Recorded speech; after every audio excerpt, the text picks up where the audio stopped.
Our next witness is Mr. Gordon Sharp. Mr. Gordon is the founder and chairman for Aircuity in Newton, Massachusetts. Mr. Sharp is also the founder and former CEO of Phoenix Controls and has more than 25 U.S. patents to his name. Aircuity's products reduce building energy and operating expenses while simultaneously improving its indoor environmental quality. Welcome, sir.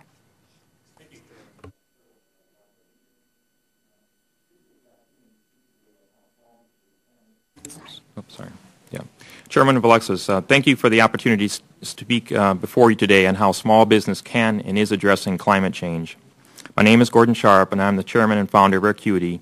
I have started and successfully grown several small businesses built around technology innovation for energy efficiency. Aircuity is an example of the impact of small business innovation on addressing climate change. Aircuity has commercialized technology to optimize ventilation for commercial and institutional buildings without sacrificing comfort, safety, or occupant productivity. Since most buildings are actually overventilated, properly controlling outside air and building ventilation is the single largest factor affecting both building mechanical system-related energy efficiency and indoor environmental performance. Aircuity's innovation was to develop an improved means for measuring the indoor environment that enables a reliable, demand-based ventilation approach. Borrowing from the data networks world, we architected a multiplexed sensing system that routes air packets from throughout the building to a centralized set of high-grade sensors. The result was a cost-effective, accurate, low-maintenance solution that addresses the deficiencies of conventional approaches.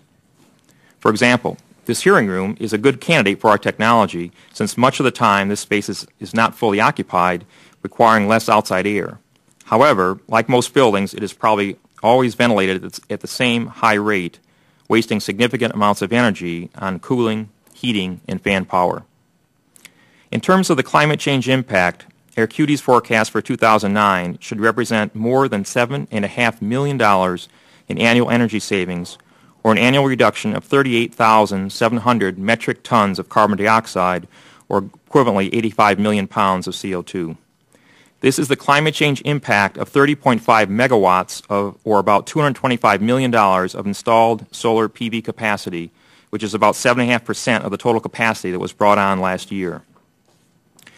Whereas Aircuity represents a younger small business in a rapid growth stage, Phoenix Controls, another small business that I founded that was later sold to Honeywell, is a more mature business in the field of energy savings, airflow controls for laboratories. The climate change impact of their sales last year was roughly equal to the total new U.S. solar PV capacity installed last year. In fact, Phoenix Controls' current installed base of systems is reducing energy consumption by about $1.1 billion annually, representing a carbon footprint reduction of 5.6 million metric tons of CO2, or the energy equivalent of 1.25 days of imported foreign oil.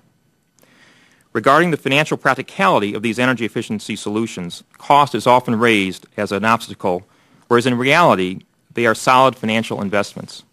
For example, Aircuity systems usually deliver paybacks of from 1 to 4 years, which represents internal rates of return of from 100% to about 20%. A larger obstacle is actually owner concerns that the projected savings are not achievable or that the technology is too new and from a lesser-known small business. This credibility gap can be difficult to cross until there is a critical mass of proven installations. As I've personally experienced, pioneers are the ones with the arrows in their backs. One means to help bridge this gap is to introduce incentives from both utilities and the government to reduce the financial barriers for early adopting organizations that have effectively been increased by these concerns. Additionally, carbon credits may represent another helpful financial boost.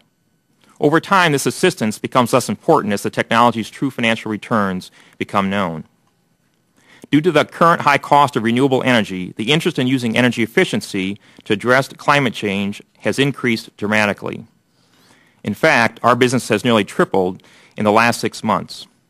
On a broader front, in the last 4 years, the value of green building construction has gone from about 2% to a level approaching almost 10% of new construction starts. In the next 4 years, the green building market, even with the current economic downturn, is projected to reach between $96 and $140 billion annually versus $36 to $49 billion today. There has never been a more important time for small businesses to pursue innovation for energy efficiency and sustainable climate change. Aircuity is proud to be one of many small businesses doing its part to achieve these ends. I want to thank the committee for the opportunity to appear here today, and I would be happy to answer any questions that you might have.